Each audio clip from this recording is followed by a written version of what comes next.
Hi, I'm Kristen, and you're watching Kristincooks. If you're new here, hi, I'm Kristen. I have been doing my channel here for a good year and a half now, and on my channel, I do mostly cooking videos. And I make dinner for my family all during the week, and I'm tired of doing the same things over and over again, and they're tired of eating the same things over and over again. So in this video today, I have 3 new recipes that I've never made before, and I'm very excited to share them with you. One is a pasta recipe, and then I have a variation on a pot pie, and then also a variation on a cheeseburger, which is very different and unique. So if you'd like to see what I came up with and what it all means, then just keep watching. Don't forget to subscribe before you leave, like and share with your friends, and let's get going. So for this recipe, you need pie crust, a top and a bottom, so 2 pie crusts. I made this a little bit ago, and it's been in the fridge for a little while. And I have Mexican oregano. You can use, excuse me, regular oregano, but this is just what they had, so I'm going to use that. I have Italian seasoning, bay leaves, and then a 15-ounce can of tomato sauce, diced tomatoes, onion, red pepper, a couple cloves of garlic, mozzarella cheese, and the protein in this is going to be Italian sausage, just 1 pound. And this is for an Italian pot pie. This is very interesting. My husband found it and wanted me to try it, and I love pot pie. So does, my family does too. So I wanted to try this different recipe.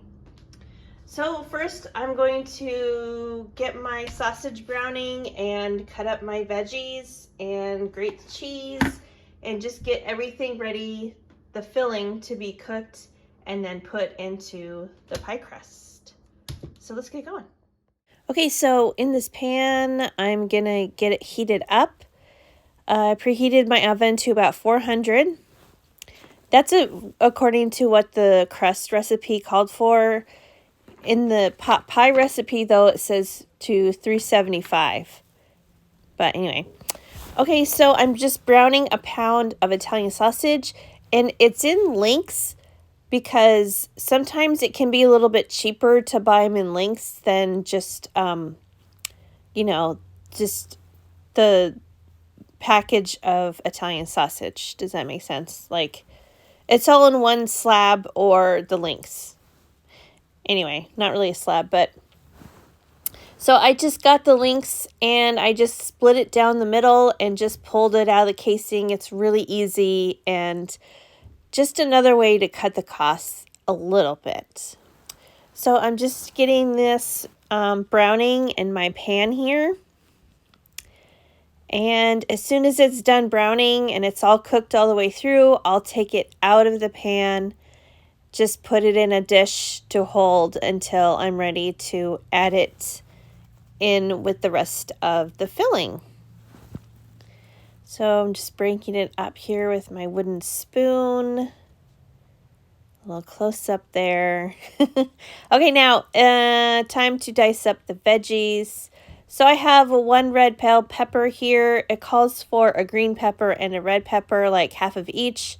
But we do not like green peppers, so I don't use them. So this is the dirty pan after I've browned the sausage, but I'm not going to clean it out. I'm going to use all of that leftover flavor down there to flavor my veggies. So I just have several cloves of garlic, put in however much you want in there.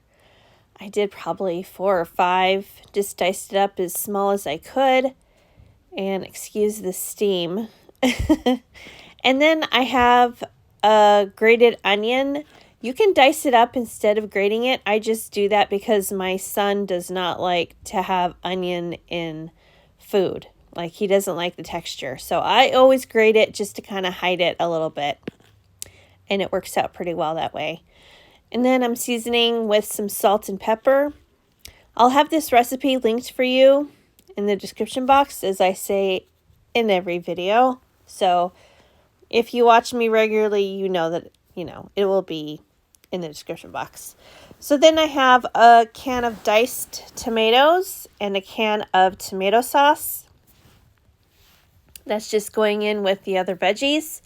And I didn't show it, but I did add a couple pinches of sugar. That's just going to kind of cut the acid from all the tomatoes and kind of the canned taste that you get from canned tomatoes, you know what I'm saying? So the sugar really kind of helps mellow that out a little bit. And then I am seasoning with all of the herbs that I mentioned earlier in the beginning, the oregano, basil leaves. I said bay leaves. I did not mean that in my introduction. I meant to say basil. So correction there. And then Italian seasoning. And then just kind of let it heat up and let those herbs wake up a little bit. And then I'm just going to add in I'm going to add in the cooked sausage. And then lastly, 1.5 cups-ish, 2 cups of mozzarella cheese. Just stir this in, and at this point, the filling is done. It's ready to go in the pie. So I made this pie crust from scratch a little while ago. You could use store-bought if you want. You don't have to do it from scratch.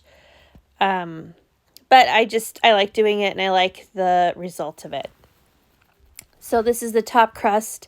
I'm just going to fold over what's kind of hanging over the extra that's just kind of there. Instead of cutting it off, I'm just going to tuck it under with the bottom crust and kind of like press it together so it stays together. And then I'll just kind of do a quick little scalloping on the edge. I like to just kind of pinch it around my pointer finger, and it just makes a nice little scalloped edge on my crust. I just love pot pie in the cold winter months. Of course, it's spring now, but it's still chilly out, and this is still a nice hot meal to have on these cool nights. And then I cut some slits in the top of the crust so that the steam can escape and we don't have any mishaps in the oven. And then I have a little bit of beaten egg. I didn't add any water or anything to it, just beat it up, and I'm just going to brush it over the top so that the crust gets nice and browned. And then I'm going to cover it with some foil just lightly over the top. Excuse my stovetop, I just got done cooking, and I did a little cleanup while my pie was in the oven. So I just bake it for about 25 minutes, and then I take the foil off and then cook it for another 15 or so. And this is the result. It turned out really, really great. My husband loved this, and I loved it too. My son liked it a lot. And this will go into our wintertime rotation of winter meals. It was really great. I don't know. It was just a really nice little different way to have a pot pie. Like, the crust turned out so flaky. You can see right there, like, oh my gosh, I just love a homemade crust. It's so good. And the flavors were really great. Like I said, I balanced out the acidity with the sugar, and it just really made it really nice and not too bitey from the acid. You know what I mean? Where you get, yeah. It was great. So I recommend that you try this one. It turned out really awesome. If you like Italian food, then you will like this one. And it was really kind of messy to serve up really when it was just fresh from the oven. So if I let this sit a bit longer, then it would have held together a little bit better. But here it is. It's awesome. Okay, and the next recipe I tried was the stuffed shells with spinach, artichoke, and I added some chicken in there, just defrosting some frozen spinach here in the microwave. And then I'm going to add in some ricotta cheese. I made this myself, but you could just put in a tub from the store too. Works just as fine. And then I'm adding in some mozzarella cheese. But also I wanted to say that with the ricotta cheese, though, it's pretty bland by itself. So you really got to taste and season and make sure that you have plenty of flavor there. Otherwise, your dish might end up being kind of bland. And then we have 1 egg here, and that's going to help to bind and hold everything together. And then pepper and salt, and I put some Italian seasoning in there. I also like to put in some garlic salt, garlic powder. I put those 2 things in almost everything I make. Like, it's just seasoning that I feel just has to be there. I don't know about you, but I love it. And this is just a small jar of marinated artichokes in olive oil. That goes in too, and then along with the defrosted spinach. That goes in also. This turned out really, really good, by the way. I love pasta. My husband's not too crazy about it, and my son didn't really like it, but my daughter and I thought this was awesome. And then this is just some cooked chicken that I diced up and just threw it in there for a little bit of extra protein. And then I just stir it up, make sure everything is all nicely coated.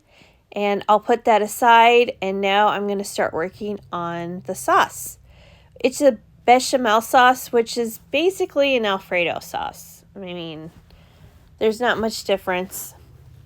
But I just have a couple tablespoons of butter here, and I threw in several cloves of garlic, and then I'm just kind of melting the butter and waiting to start smelling that garlic, and then I'm adding in some chili flakes for a little bit of heat, and then I'm adding in 2 tablespoons of flour because I have 2 tablespoons of butter.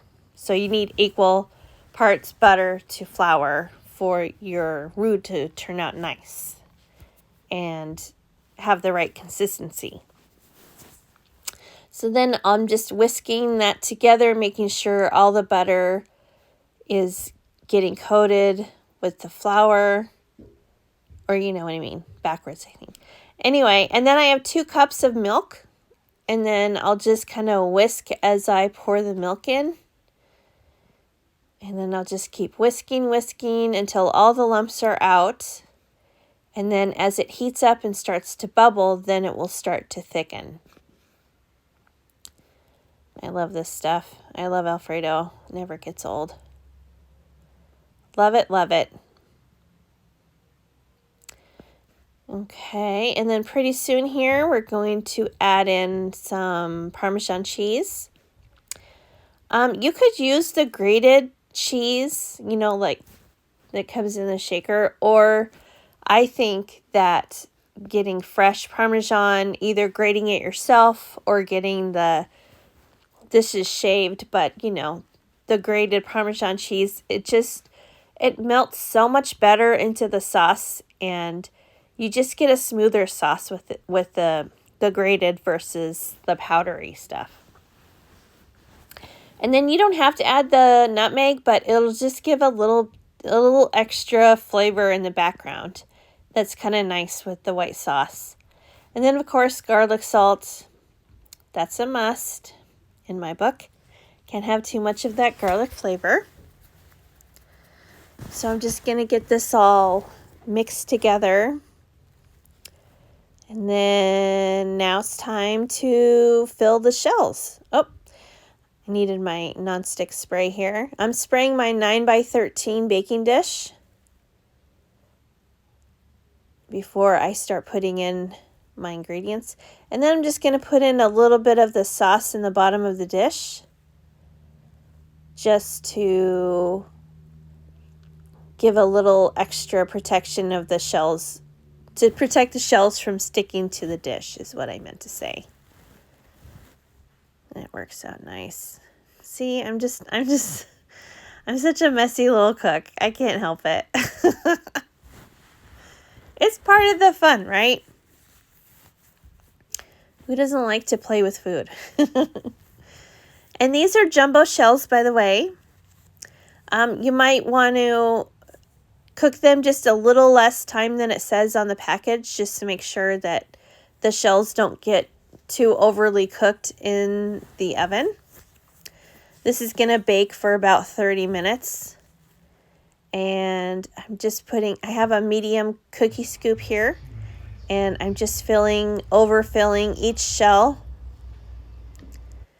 getting as much in there as I can. And then I'm going to top with the Alfredo sauce over everything here. This is a pretty rich dish, by the way. So this would be a good opportunity to serve a nice salad with it, just to kind of cut through that richness from the cheese sauce and the ricotta cheese filling, and it's a lot of cheese. I served mine with a Caesar salad.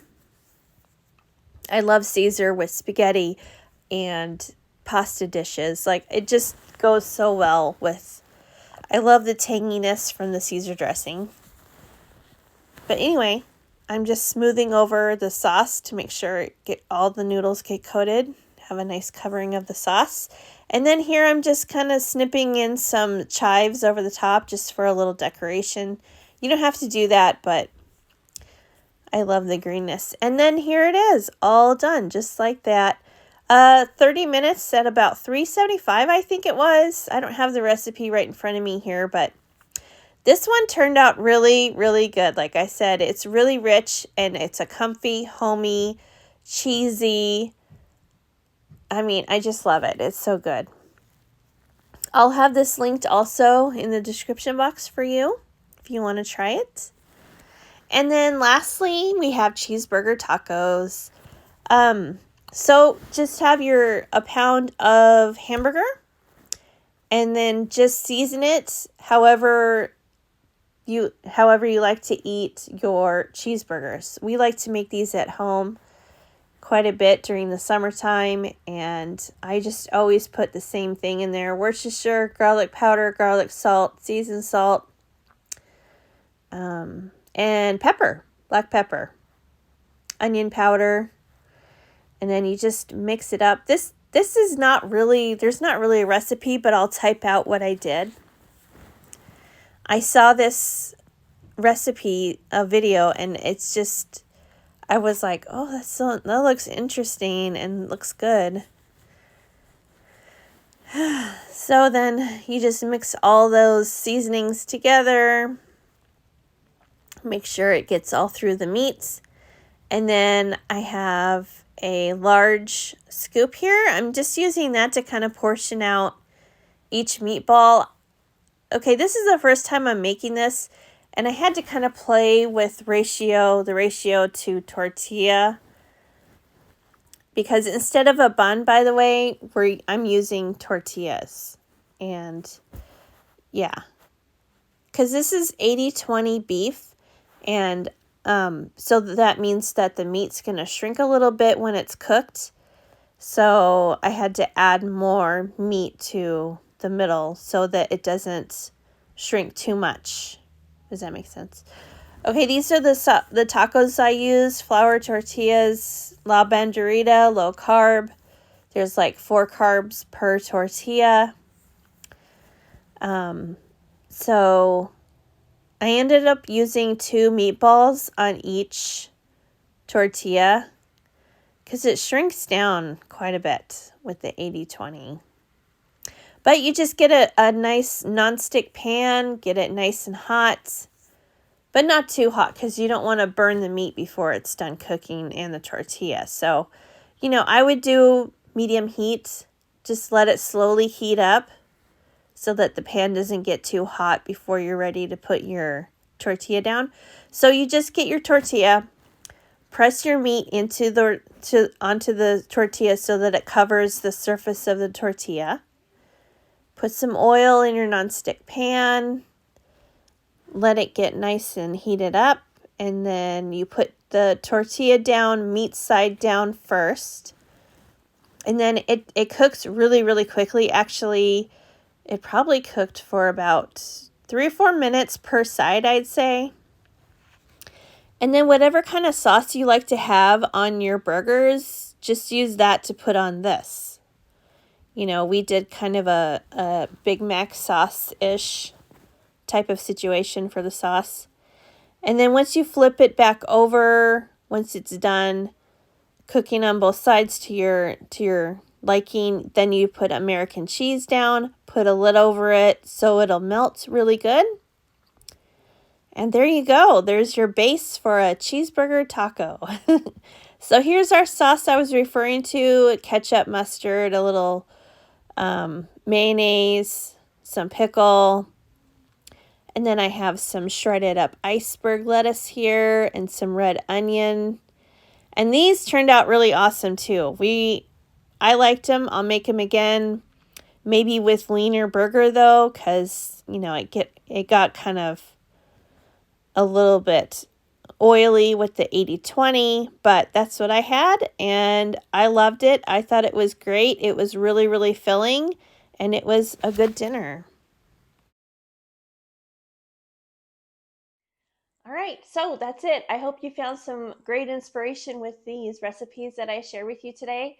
My personal favorites, I think, were the pot pie and the stuffed shells. I am a sucker for pasta, so you know that's a given on what I would like. But I just loved the creativity with this pot pie recipe because it never occurred to me that you could do an Italian version of a chicken pot pie, but with sausage. I mean, it's not really the same, but anyway, it's great. So if you make these recipes already, then leave me a comment below and tell me how you do it, or what is your favorite way to do a pot pie. Actually, that's a better one. Do you just stick with chicken, or do you do a different kind of protein in there? So if you leave me a comment, tell me what you think, and I would love that. I love to interact with my viewers, and that's it. I will see you guys in the next one.